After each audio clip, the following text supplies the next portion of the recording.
ବର୍ତ୍ତମାନ ବଡ଼ ଖବର ବା ବ୍ରେକିଂ ନ୍ୟୁଜ। ଭୁବନେଶ୍ୱର ବିମାନର ଜରୁରୀକାଳୀନ ଅବତରଣ। 15 ମିନିଟ୍ ଭିତରେ ବିସ୍ତାର ବିମାନ ଜରୁରୀକାଳୀନ ଅବତରଣ କରିଛି। କାଳ ବୈଶାଖୀ ପାଇଁ ବିମାନ ଜରୁରୀକାଳୀନ ଅବତରଣ କରିଥିବାର ଯାହା ସୂଚନା ମିଳୁଛି।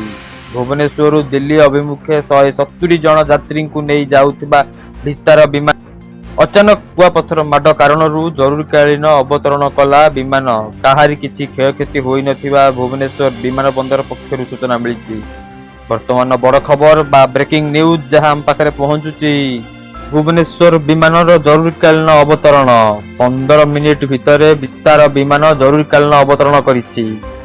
କାଳ ବୈଶାଖୀ ପାଇଁ ବିମାନ ଜରୁରୀକାଳୀନ ଅବତରଣ କରିଥିବାର ଯାହା ସୂଚନା ମିଳୁଛି। ଭୁବନେଶ୍ୱରରୁ ଦିଲ୍ଲୀ ଅଭିମୁଖେ 170 ଜଣ ଯାତ୍ରୀଙ୍କୁ ନେଇ ଯାଉଥିବା ବିସ୍ତାର ବିମାନ ଅଚାନକ କୁଆପଥର ମାଡ଼ କାରଣରୁ ଜରୁରୀକାଳୀନ ଅବତରଣ କଲା ବିମାନ।